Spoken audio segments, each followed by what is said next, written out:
Bom dia, amados irmãos e irmãs. Nossa gratidão pela sua companhia, todas as segundas, quartas e sexta. Hoje, gostaria de compartilhar com meus amados irmãos e irmãs uma mensagem, uma pequena reflexão no Salmo de número 42, que tem como título, o tema de hoje, a luta do cristão para servir a Deus. Então vamos ler a Santa Palavra de Deus, Salmo de número 42. Assim como suspira a costa pelas correntes das águas, assim também a minha alma suspira por ti, ó Deus. A minha alma tem sede de Deus, do Deus vivo. Quando entrarei e me apresentarei ante a face de Deus? As minhas lágrimas servem-me de alimento o dia todo, enquanto me dizem constantemente, onde está o teu Deus? Quando me lembro disso, dentro de mim derramo a minha alma, pois eu havia ido com a multidão. Fui com eles à casa de Deus, com voz de alegria e de louvor, com a multidão que festejava. Por que estás abatida, ó minha alma? E por que te perturbas em mim? Espera em Deus, pois ainda o louvarei pela salvação da sua face. Ó meu Deus, dentro em mim a minha alma está abatida. Por isso lembro-me de ti, desde a terra do Jordão, e desde os Hermonitas, desde o pequeno monte. Um abismo chama outro abismo, ao ruído das tuas catadupas. Todas as tuas ondas e as tuas vagas têm passado sobre mim. Contudo, o Senhor mandará a sua misericórdia de dia e de noite a sua canção estará comigo. Uma oração ao Deus da minha vida. Direi a Deus, minha rocha, por que te esqueceste de mim? Porque ando lamentando por causa da opressão do inimigo? Com ferida mortal em meus ossos, me afrontam os meus adversários. Quando todo dia me dizem, onde está o teu Deus? Por que estás abatida, ó minha alma? E por que te perturbas dentro de mim? Espere em Deus, pois ainda o louvarei, o qual é a salvação da minha face e o meu Deus. Amados irmãos e irmãs, a luta do cristão para servir a Deus. E não é fácil mesmo a gente servir a Deus.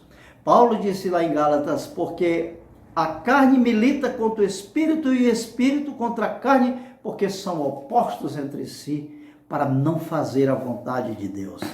Nossa natureza pecaminosa, é claro, só pede pecado, desobediência. E nós temos que lutar muito para servir a Deus. O salmista está vivendo uma crise existencial sem precedentes. Ele está passando uma crise de várias maneiras na sua vida, ninguém sabe mais ou menos qual é a crise que está levando esse desespero, esse saudosismo, essa melancolia, essa tristeza, que não passa do seu coração, falando para dentro de si, da sua própria alma. Ele levanta um questionamento, ele fala com o seu próprio coração, dizendo, por que estás abatida, ó minha alma? E por que te perturbas dentro em mim? Espera Deus, porque ainda o louvarei.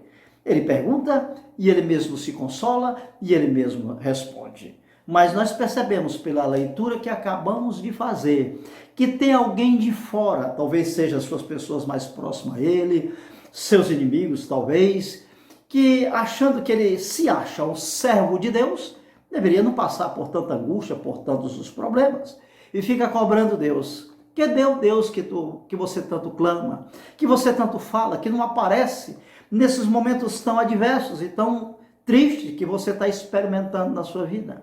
Queridos irmãos e irmãs, precisamos ter muito cuidado porque nos momentos de crise e quando os problemas são difíceis de solução, a nossa mente nos leva a esse tipo de pensamento. Cadê o Deus que eu tanto louvo?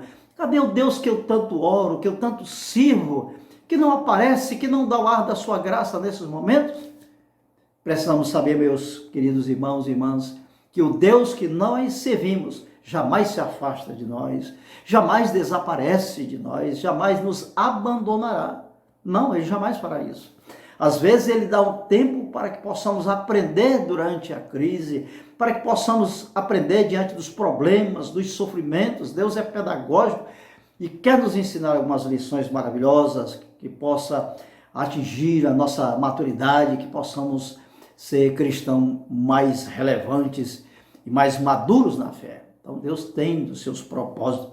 Todas as coisas cooperam para o bem daqueles que amam a Deus e que são chamados segundo os seus decretos. Então tenhamos Muita paciência, paciência, porque Deus, numa hora dessa, há de dar o ar da sua graça e nos ajudar a resolver os nossos problemas e sairmos de certas crises que têm nos perturbado, têm nos levado muitas vezes à melancolia, à tristeza, uma tristeza muitas vezes sem até explicação.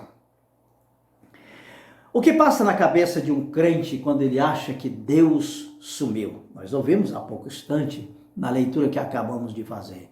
Por que te olvidaste de mim? Por que esqueceste de mim?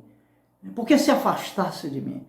A gente é tomado por esse tipo de pensamento, de perguntas, de questionamento, quando nós vivemos na crise. Ele entra no mundo das sensações e das conjecturas. Às vezes nós perguntamos assim: Senhor, valeu a pena eu ter aceitado a Cristo como Salvador? Eu vivi uma vida cheia de problemas, fazia isso, fazia aquilo. Depois então, ouvi a palavra, me identifiquei com a palavra, aceitei a Cristo como meu único e suficiente Salvador. Mas as crises não passam, os problemas não me largam, todo dia são as mesmas coisas. Queridos, o próprio Cristo falou que o discipulado não é uma atividade tão simples e tão fácil. Ele disse: no mundo tereis aflições, tende bom ânimo. Jesus disse: eu venci, a igreja vai vencer, nós vamos vencer. Então as aflições, as turbulências da vida faz parte da pedagogia, do processo de crescimento do seu discípulo, da sua discípula. Às vezes perguntamos: Senhor, será que vale? Perguntamos para nós mesmos: será que vale a pena tanto empenho? Eu tenho suado tanto, eu tenho feito a obra do Senhor com tanta maestria, com responsabilidade, com dedicação. Eu percebo que ninguém reconhece o meu trabalho. Não espere recompensa de ninguém, meu amado irmão e irmã. Espere a recompensa do Senhor. Ele sabe do seu labor, Ele sabe da sua luta, Ele sabe das suas atividades diariamente, conhece profundamente o seu coração e sabe que você está fazendo a obra do Senhor com muita maestria, com responsabilidade, com dedicação. A recompensa vem do Senhor. Nunca devemos esperar a recompensa de ninguém. Às vezes eu pergunto para o meu coração: por que oro tanto, tenho orado tanto, eu leio tanta palavra, me dedico aos meus momentos devocionais, e por que o Senhor não me tira dessa crise? Tenha paciência. O salmista disse no Salmo 40, esperei confiantemente pelo Senhor, e Ele se inclinou para mim e ouviu quando eu clamei por socorro. Esse é o nosso Deus. Deus é o nosso refúgio e fortaleza, socorro bem presente no momento da angústia. Deus é presente. Eleva os meus olhos para os montes, de onde me virá o socorro? O meu socorro virá do Senhor, que fez os céus e a terra. Então nós temos que ter esse tipo de fé na angústia, na adversidade, na crise, nos conflitos, nos momentos mais difíceis da nossa caminhada. Deus está do nosso lado, mais cedo ou mais tarde Ele vai dar o ar da sua graça e essa crise vai passar. O salmista estava entediado. Havia uma cobrança externa, cobrança das pessoas que viviam mais próximo a ele. O teu Deus onde está? Cadê o teu Deus? E essa cobrança tão grande das pessoas fez com que o salmista potencializasse essa cobrança. Nós temos que potencializar o poder de Deus. Não podemos focar demais no que as pessoas dizem. Não, nós temos que resolver a crise, o problema, procurar alternativa, uma saída para a crise, mas sem perder a graça, sem perder a doçura, porque Deus é presente em todos os momentos da nossa vida. No versículo 7, o salmista diz: um abismo chama outro abismo. O que eu entendo por isso? Preciso ter muito cuidado, porque uma tristeza atrai outra tristeza, uma melancolia, outra melancolia, uma depressão, outra depressão. Uma desesperança pode te levar ao desespero. Um abismo atrai outro abismo. Um pecado atrai outro pecado. Então precisamos ter cuidado para não fazer com que a crise seja tão forte ao ponto de cair no abismo, de potencializar essa crise demais e ficarmos em um beco sem saída muitas vezes. Ele fica preso ao mundo, ao ciclo das lágrimas. Ele diz no versículo 3, as minhas lágrimas têm sido meu alimento. Ao invés de se alimentar na palavra, na oração e buscar forças em Deus, ele se alimenta da sua angústia, ele se alimenta da sua tristeza. Quanto mais ele chora, mais se deprime. E porque se deprime, ele chora. Então precisamos ter muito cuidado com a nossa vida espiritual para não cairmos nesse desespero que o salmista caiu. Como vencer a crise existencial? Ele mesmo tinha uma resposta. A beleza do servo de Deus, que mesmo em meio às suas fraquezas, os seus deslizes, o Espírito Santo que habita dentro de nós, nos ajuda a responder às nossas próprias inquietações. Como vencer a crise existencial? Ele disse, espera em Deus. Ele mesmo sabia o caminho. Espera em Deus, ó minha alma, porque ainda o louvarei.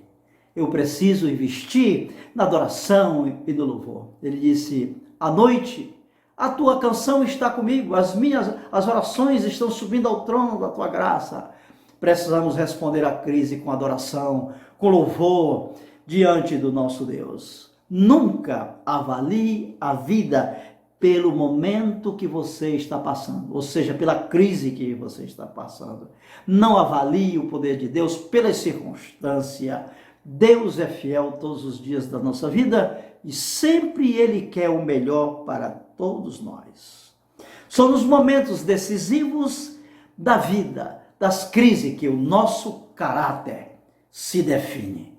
Aí sim, que este Salmo 42 que acabamos de ler, que fala dos momentos difíceis na vida do salmista, na crise existencial que ele experimentou, mas ele foi socorrido pelo próprio Deus, né? Ele se transporta para o deserto e dizendo, como essa cabra ofegante que caminha atrás de água, assim é a minha alma por ti, ó Deus. A minha alma tem sede de Deus. Não é tão difícil servir a Deus. Se nós buscarmos os caminhos certos, nos esmerarmos na leitura da palavra de Deus, na oração, e buscar a comunhão com outras pessoas que têm comunhão com Deus, fica tudo mais fácil de servir ao Senhor. Até quarta-feira, se Deus quiser.